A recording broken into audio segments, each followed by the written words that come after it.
Do great work. My name's Billy Ray. I write and direct, and I've been a mentor for somewhere around 10 years. I'm not exactly sure how long. I wrote and directed a movie called Shattered Glass, and I wrote and directed a movie called Breach. I was co-writer on The Hunger Games and a movie called Flight Plan, and a bunch of other stuff that I very rarely talk about.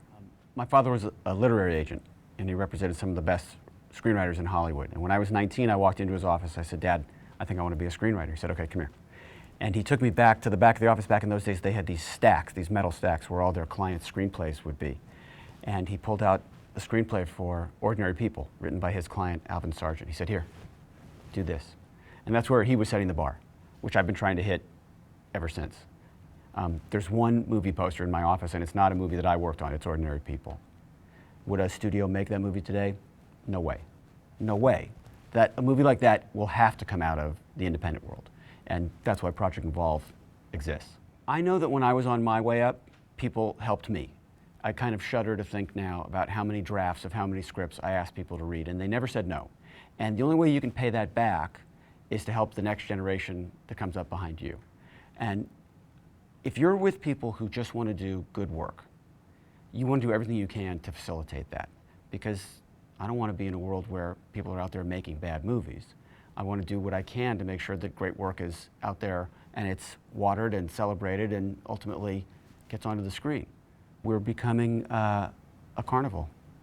I think the movies have become so big because technology has allowed them to be enormous. There's really no limit to what you can show on film now because you can create any image you want inside a computer. I think that the audience is now getting bored because we can't dazzle them anymore with the image. They've seen every image that there is to see, and they know that the images that we're throwing at them are fake. So my hope is that the movies will become more personal and smarter, more relatable, more human. I don't know that the studios are designed to create those anymore, but I know that Project Involve is designed to inspire that kind of work. I've had 2 mentees through Project Involve.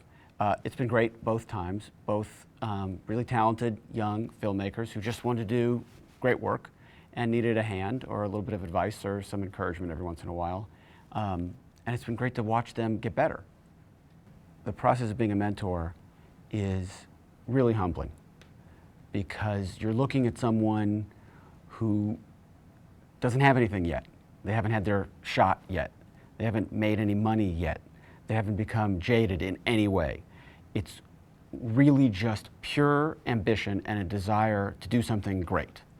That's what they have. That's what's on the table with those guys. And it's enough. It drives them. And that's inspiring to watch. I've been truly inspired by watching the people that I've mentored, how hard they work, how bad they want it, how much integrity they have, what their goals and ambitions are. You know, obviously, whatever you can do to help someone like that, you're going to do it. You're a mentor for life. It sounds so presumptuous to call yourself a mentor, as if I've got this great life experience to hand to somebody, which I don't think I have. But there's no point at which you're done trying to help somebody. As long as they're out there still trying to do work and still trying to do good work, you remain, an asset for them.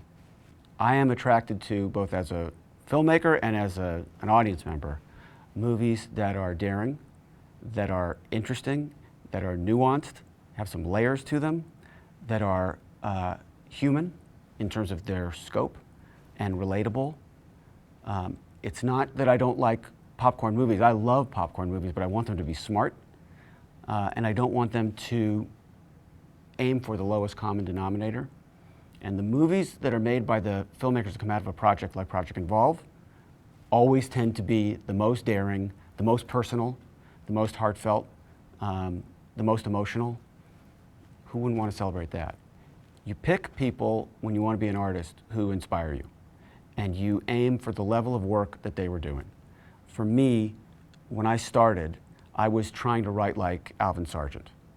And when I wanted to direct, I thought about the great directors that inspired me, Pakula, those kind of filmmakers. It was Pakula and Pollock and Lumet and George Roy Hill, Norman Jewison, Bob Fosse, Coppola, Spielberg. Those are my guys.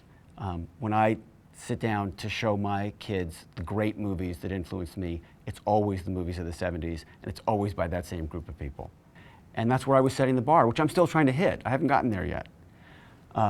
It would be thrilling for me if another generation comes up behind ours that aims that high.